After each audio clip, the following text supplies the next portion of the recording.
अतः श्री वराहपुराणे त्रयीपञ्चशतम् अध्यायः मथुरा, यमुना और अंकुर तीर्थों के महात्म्य। भगवान वराह कहते हैं, वसुंधरे, शिवकुंड के उत्तर नवक नामक एक पवित्र क्षेत्र है, जहाँ स्नान करने मात्र से ही प्राणी को सौभाग्य सुलभ हो जाता है और पापी पुरुष भी मेरे धाम में प्रतिष्ठा प्राप्त करता है। अब इस तीर्थ की एक पुरानी घटना सुनो। पहले नैमिषारण्य में एक दुष्ट निषाद रहता था। एक बार वह किसी मास की चतुर्दशी को मथुरा आया और उसके मन में यमुना में तैरने की इच्छा उत्पन्न हुई। यद्यपि वह यमुना में तैरता हुआ संयमन तीर्थ तक पहुंच गया, फिर भी दैव योग से वह उससे बाहर न निकल पाया और वहीं उसका प्राणांत भी हो गया। दूसरे जन्म में वही निषाद क्षत्रिय वंश में उत्पन्न होकर संपूर्ण भूमंडल का स्वामी बना, जिसकी राजधानी सौराष्ट्र में थी, और कालांतर में वही यक्ष्मधनु नाम से प्रख्यात हुआ। वह अपने धर्म, छात्र धर्म तथा राजधर्म का भली भांति पालन करता तथा अपने राज्य की रक्षा और प्रजा का रंजन करने में समर्थ और सफल था। उसका विवाह काशी राज की सुंदरी कन्या पीवरी से हुआ। यक्ष्मधनु की और भी रानियां थीं, किंतु सभी रानियों में पीवरी ही उसे सबसे अधिक प्रिय थी। वह उसके साथ भवनों, उद्यानों, उपवनों और नदी तटों पर विहार करता हुआ राज्य सुख का भोग करने लगा। कालांतर में उसके 7 पुत्र और 5 पुत्रियां उत्पन्न हुई। इस प्रकार यक्ष्मधनु के 77 वर्ष बीत गए। एक समय जब वह शयन कर रहा था तो अचानक उसे मथुरा के संयमन तीर्थ की स्मृति हो आई और उसके मुंह से हाँ हाँ शब्द निकलने लगा। इस पर पास में सोई उसकी पटरानी पीवरी ने कहा, हे राजन, आप यह क्या कर रहे हैं? राजा ने उत्तर दिया, प्रिय, जो किसी मादक वस्तु आदि के सेवन से बेसुध रहता है, नींद में रहता है अथवा जिसका चित्त विक्षिप्त रहता है, उसके मुख से असंबद्ध शब्दों का निकल जाना स्वाभाविक है। मैं नींद में था, इसी से यह शब्द निकल गए, अतः इस विषय में तुम्हें नहीं पूछना चाहिए। फिर रानी के बार बार आग्रह करने पर यक्ष्मधनु ने कहा, सुभान ने, यदि मेरी बात तुम्हें सुननी आवश्यक जान पड़ती है तो हम दोनों मथुरापुरी चलें। वहीं मैं तुम्हें यह बात बताऊंगा। ग्राम, रत्न, खजाना और जनता की संभाल के लिए पुत्र को राज्य पर अभिषिक्त कर देना चाहिए। देवी, विद्या के समान कोई आँख नहीं है, धर्म के समान कोई बल नहीं है, राग के समान कोई दुख नहीं है और त्याग से बढ़कर दूसरा कोई सुख नहीं है। संसार का संग्रह करने वाले की अपेक्षा त्यागी पुरुष सदैव श्रेष्ठ माना गया है। वसुंधरे, राजा यक्ष्मधनु ने इस प्रकार अपनी पत्नी पीवरी से सलाह कर अपने ज्येष्ठ पुत्र का राज्याभिषेक किया और उसके साथ श्रेष्ठ पुरुषों, मंत्री आदि के रहने की व्यवस्था कर दी। फिर पूर्ववासी जनता से विदा ले हाथी, घोड़ा, कोष और कुछ पैदल चलने वाले पुरुषों को साथ लेकर वे दोनों मथुरा के लिए चल पड़े और बहुत दिनों के बाद वे मथुरा पहुँचे। मथुरापुरी उस समय देवताओं की पुरी अमरावती जैसी प्रतीत हो रही थी। 12 तीर्थों से संपन्न उस पुण्यमयी पुरी ने मानव पापों को नष्ट करने के लिए अपने को मनोहर बना लिया हो। हे वसुंधरे, जब राजा यक्ष्मधनु और पीवरी ने मथुरापुरी का दर्शन किया तो उनका हृदय प्रसन्न हो गया। फिर उस रानी ने उस रहस्य को पूछा जिसके लिए वे मथुरा आए थे। इस पर यक्ष्मधनु ने कहा, पहले तुम अपनी रहस्यपूर्ण बात बताओ, तब मैं बताऊंगा। पीवरी बोली, पहले मेरा निवास गंगा के तट पर था, किंतु वहाँ भी मेरा नाम पीवरी ही था। एक बार मैं कार्तिक द्वादशी के दिन इस मथुरापुरी के दर्शन के लिए यहाँ आई।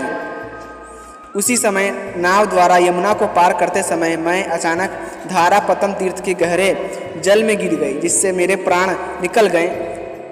इसी तीर्थ के प्रभाव से मेरा काशी नरेश के यहाँ जन्म तथा फिर आपसे विवाह हुआ।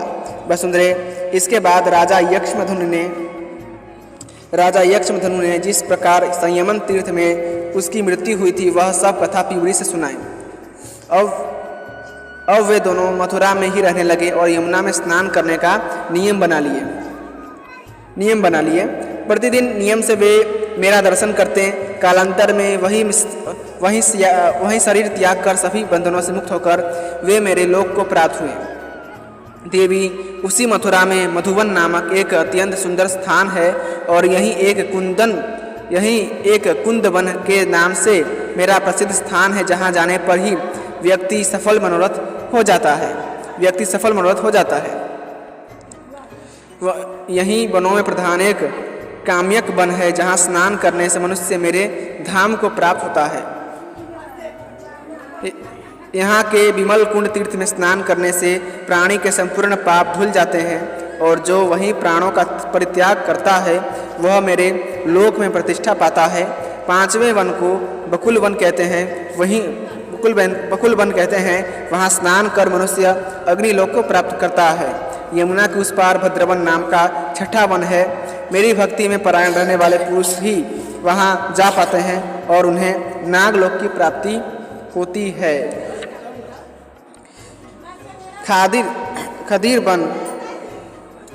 खादिर वन सातवां है और आठवां महावन। नौवें वन का नाम लोहंजंग वन है, क्योंकि लोहंजंग की इसकी रक्षा करता है। इसकी रक्षा करता है। 10वें वन का नाम बिल्व वन है। वहाँ जाकर प्राणी ब्रह्मा जी के लोक में प्रतिष्ठा पाता है। भांडीर वन 11वां है, जिसके दर्शन मात्र से मनुष्य माता के गर्भ में नहीं आता। 12वां वन वृंदावन है, जहाँ के अधिष्ठात्री वृंदा देवी है। देवी, समस्त पापों का संहार करने वाला यह स्थान मुझे बहुत प्रिय है। वसुंधरे, वृंदावन जाकर जो गोविंद का दर्शन करते हैं उन्हें यमपुरी में कदापि नहीं जाना पड़ता। उनको पुण्यात्मा पुरुषों की गति सहज सुलभ हो जाती है। यमुनेश्वर तीर्थ के धारापतन में स्नान करने पर मनुष्य स्वर्ग का आनंद पाता है और यहाँ प्राण त्यागने वाला मेरे धाम को जाता है। इसकी आगे नाग तीर्थ एवं घंटाभरण तीर्थ है, जिसमें स्नान कर मनुष्य सूर्य लोक में जाता है। हे वसुधे, यहाँ सोम तीर्थ का यह पवित्र स्थान है। हे वसुधे, यहाँ सोम तीर्थ का वह पवित्र स्थान है, जहाँ द्वापर में चंद्रमा मेरा दर्शन करते हैं। इसमें अभिषेक कर मनुष्य चंद्र लोक में निवास करता है। यहीं जहाँ सरस्वती नदी ऊपर से उतरी है, वह पवित्र स्थान संपूर्ण पापों को हरने वाला है। मथुरा के पश्चिम में ऋषिगण निरंतर मेरी पूजा करते हैं। प्राचीन काल में सृष्टि के अवसर पर ब्रह्मा द्वारा मन से निर्मित होने के कारण इसका नाम मानस तीर्थ पड़ गया है। यहाँ जो स्नान करते हैं उन्हें स्वर्ग मिलता है। यहीं भगवान श्री गणेश का एक पुण्यमय तीर्थ है, जिसके प्रभाव से पाप दूर से ही भाग जाते हैं। यहाँ चतुर्थी, अष्टमी और चतुर्दशी के दिन स्नान करने से मनुष्यों के सामने श्री गणेश जी के प्रभाव से दुख पास में नहीं भटकते। विद्या आरंभ की जाए अथवा यज्ञ एवं दान आदि की क्रियाएं संपन्न करनी हो तो सभी समयों में गौरीनंदन गणेश जी धर्मकर्ता पुरुष के कार्य को सदा निर्विघ्न पूर्ण कर देते हैं। यहीं आधा कोस के परिमाण वाला परम दुष्कर शिव क्षेत्र है, जहाँ रहकर भगवान शंकर इस मथुरापुरी की निरंतर रक्षा करते हैं। उसके जल में स्नान और उस जल का पान कर मनुष्य मथुरावास का फल प्राप्त करता है। भगवान वराह कहते हैं, हे देवी, अब मैं एक दूसरे दुर्लभ अंकुर तीर्थ का वर्णन करता हूँ। अयन विशुभ तथा विष्णु पदी के शुभ अवसर पर मैं श्री कृष्ण रूप में वहाँ स्थित रहता हूँ। यहाँ सूर्य ग्रहण के समय स्नान करने से मनुष्य राजसूय एवं अश्वमेध यज्ञों का फल प्राप्त करता है। अब इस तीर्थ के एक बहुत पुराने इतिहास को सुनो। पहले यहाँ सुधन नाम का एक धनी एवं भक्त वैश्य रहता था। वह स्त्री पुत्र और अपने बंधुओं के साथ सदा मेरी उपासना में लगा रहता तथा गंध पुष्प धूप तथा दीप दर्पण करके नित्य नियम अनुसार मुझे श्री हरि की पूजा करता था। वह प्रायः एकादशी को इसी अंकुर तीर्थ में आकर मेरे सामने नृत्य करता। एक बार वह रात्रि जागरण नृत्य तथा कीर्तन आदि करने के उद्देश्य से मेरे पास आ रहा था कि किसी भयंकर ब्रह्म राक्षस ने उसके पैर पकड़ लिए। उसकी आकृति बड़ी डरावनी थी तथा बाल ऊपर को उठे हुए थे। उसने सुधन से कहा, हे वैश्य, आज मैं तुम्हें खाकर तृप्ति प्राप्त करूंगा। इस पर सुधन बोला, हे राक्षस, बस तुम थोड़ी देर प्रतीक्षा करो, मैं तुम्हें पर्याप्त भोजन दूंगा और बाद में तुम मेरे इस शरीर को भी भक्षण कर लेना। पर इस समय मैं देवेश्वर श्री हरि के सामने नृत्य एवं रात्रि जागरण करने के लिए जा रहा हूँ। मैं अपना यह व्रत पूरा कर प्रातः सूर्य के उदय होते ही तुम्हारे पास वापस आ जाऊंगा। तब तुम मेरे इस शरीर को अवश्य खा लेना। भगवान नारायण की प्रसन्नता के लिए किए जाने वाले मेरे इस व्रत को भंग करना तुम्हारे लिए उचित नहीं है।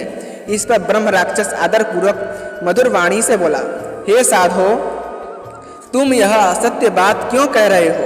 भला ऐसा कौन मूर्ख होगा जो राक्षस के मुख से छूटकर पुनः स्वेच्छा से उसके पास लौट आए? इस पर वैश्य वर बोला, संपूर्ण संसार की जड़ सत्य है, सत्य पर ही अखिल जगत प्रतिष्ठित है। वेद के पारगामी ऋषि लोग सत्य के बल पर ही सिद्धि प्राप्त करते हैं। यद्यपि पूर्व जन्म के कर्मवश मेरी उत्पत्ति धनी वैश्य कुल में हुई है, फिर भी मैं निर्दोष हूँ। हे ब्रह्म राक्षस, मैं प्रतिज्ञा पूर्वक कहता हूँ कि वहाँ जागरण और नृत्य करके सुखपूर्वक मैं अवश्य लौट आऊँगा। सत्य से ही कन्या का दान होता है और ब्राह्मण सदा सत्य बोलते हैं। सत्य से ही राजाओं का राज्य चलता है, सत्य से ही पृथ्वी सुरक्षित है, सत्य से ही स्वर्ग सुलभ होता है और सत्य से ही मोक्ष मिलता है। अतः यदि मैं तुम्हारे सामने न आऊं तो पृथ्वी का दान करके पुनः उसका उपभोग करने से जो पाप होता है मैं उसका भागी बनूं, अथवा क्रोध या द्वेषवश जो पत्नी का त्याग करता है वह पाप मुझे लगे। यदि मैं पुनः तुम्हारे पास न आऊं तो एक साथ बैठकर भोजन करने वाले व्यक्तियों में जो पंक्ति भेद का पाप करता है मुझे वह पाप लगे। अथवा यदि मैं फिर तुम्हारे पास पुनः न आऊं तो एक बार कन्या दान करके फिर दूसरे को दान करने अथवा ब्राह्मण की हत्या करने, मदिरा पीने, चोरी करने या व्रत भंग करने पर जो बुरी गति मिलती है वह गति मुझे प्राप्त हो। भगवान वराह कहते हैं, हे देवी, सुधन की बात सुनकर वह ब्रह्म राक्षस संतुष्ट हो गया। उसने कहा, हे भाई, तुम वंदनीय हो और अब जा सकते हो। इस पर वह कला मर्मज्ञ वैश्य मेरे सामने आकर नृत्य गान करने लगा और प्रातः काल तक नृत्य करता रहा। दूसरे दिन उसने प्रातः काल ओम नमो नारायणाय का उच्चारण कर यमुना में गोता लगाया और मथुरा पहुंचकर मेरे दिव्य रूप का दर्शन किया। हे देवी, उसी समय मैं एक दूसरा रूप धारण कर उसके सामने प्रकट हुआ और उससे मैंने पूछा, आप इतनी शीघ्रता से कहाँ जा रहे हैं? इस पर सुधन ने कहा, मैं अपनी प्रतिज्ञानुसार ब्रह्म राक्षस के पास जा रहा हूँ। उस समय मैंने उसे मना किया और कहा, हे अनघ, तुम्हें वहाँ नहीं जाना चाहिए, जीवन रहने पर ही धर्मानुष्ठान संभव है। इस पर उस वैश्य ने उत्तर दिया, हे महाभाग, मैं ब्रह्म राक्षस के पास अवश्य जाऊंगा जिससे मेरी सत्य की प्रतिज्ञा सुरक्षित हो। हे जगत प्रभु भगवान विष्णु के निमित्त जागरण और नृत्य करने का मेरा व्रत था, वह नियम सुखपूर्वक संपन्न हो गया। इस प्रकार कहकर वह वहां से चला गया और ब्रह्म राक्षस से कहा, हे राक्षस, तुम अब इच्छानुसार मेरे इस शरीर को खा जाओ। इस पर ब्रह्म राक्षस ने कहा, वैश्यवर, तुम वस्तुतः सत्य एवं धर्म का पालन करने वाले साधु पुरुष हो। तुम्हारा कल्याण हो। मैं तुम्हारे व्यवहार से संतुष्ट हूँ। महाभाग, अब तुम अपने नृत्य एवं जागरण के पूरे पुण्य को मुझे देने की कृपा करो। तुम्हारे प्रभाव से मेरा भी उद्धार हो जाएगा। राक्षस, हे राक्षस, मैं तुम्हें अपने रात्रि जागरण एवं नृत्य का पुण्य नहीं दे सकता। आधी रात 1 प्रहर तथा आधे 1 प्रहर के भी जागरण का पुण्य मैं तुम्हें नहीं दे सकता। वैश्य ने कहा, तब बस एक नृत्य का ही पुण्य मुझे देने की दया करो। राक्षस बोला, मैं तुम्हें पुण्य तो यह भी नहीं दे सकता, पर जो बात कह चुका हूँ उसके लिए आ गया हूँ। साथ ही मैं यह भी जानना चाहता हूँ कि तुम किस कर्म के दोष से ब्रह्म राक्षस हुए। यदि वह बहुत गोप्य न हो तो मुझे बता दो। वैश्य ने कहा। अब ब्रह्म राक्षस के मुख पर हंसी छा गई। उसने कहा, हे वैश्यवर, तुम ऐसी बात क्यों कहते हो? मैं तो तुम्हारे पास का ही रहने वाला हूँ। मेरा नाम अग्निदत्त है। मैं पूर्व जन्म में वेदाभ्यासी ब्राह्मण था, किंतु चौर्य दोष से मुझे ब्रह्म राक्षस होना पड़ा। देव योग से तुमसे भेंट हो गई है। अब तुम मेरा उपकार करने की कृपा करो। वैश्यवर, तुम यदि एक ही नृत्य एवं गान का पुण्य मुझे दे दो तो मेरा उद्धार हो जाए। वैश्य ने कहा, हे राक्षस, मैंने एक नृत्य के पुण्य का फल तुम्हें दे दिया, फिर तो उस एक नृत्य के पुण्य के प्रताप से उसका तत्काल उद्धार हो गया और ब्रह्म राक्षस की योनि से सदा के लिए मुक्ति मिल गई। भगवान वराह कहते हैं, हे देवी, उसी समय वहाँ ब्रह्म राक्षस की जगह शंख, चक्र, गदा एवं पद्म धारण किए मैं भगवान श्री हरि प्रकट हो गया। उस समय मेरे श्री विष्णु रूप के अपने श्री विग्रह की आभा परम दिव्य थी। भक्तों की याचना पूर्ण करने वाले श्री विष्णु रूप में मैंने उस वैश्य से मधुर वाणी में कहा, तुम अब सपरिवार उत्तम विमान पर चढ़कर मेरे दिव्य विष्णु लोक को जाओ। हे वसुंधरे, इस प्रकार कहकर मैं भगवान श्री हरि वहीं अंतर ध्यान हो गया और सुधन भी अपने परिवार के सहित दिव्य विमान द्वारा सशरीर विष्णु लोक में चला गया। हे देवी, अंकुर तीर्थ की यह महिमा मैंने तुम्हें बतला दी। उस कार्तिक मास के शुक्ल पक्ष की द्वादशी तिथि को जो तीर्थ में स्नान करता है उसे राजसु यज्ञ का फल प्राप्त होता है और वहाँ श्राद्ध तथा विश्वोत्सर्ग करने वाला पुरुष अपने कुल के सभी पितरों को तार देता है। अतः श्री वराह पुराणे त्रयीपंचशतम तथा चतुर्पंचशतम एवं पंचशतम अध्यायः संपूर्णम। इसी के साथ श्री वराह पुराण का 153वां, 154वां, 195वां अध्याय अब समाप्त हुआ। यदि आपको भगवान वराह की ये कथाएं पसंद आती हैं तो कृपा करके वीडियो को लाइक करें, चैनल को सब्सक्राइब करें और अपने दोस्तों के साथ अवश्य शेयर कीजिएगा। धन्यवाद। जय श्रीमन्नारायण।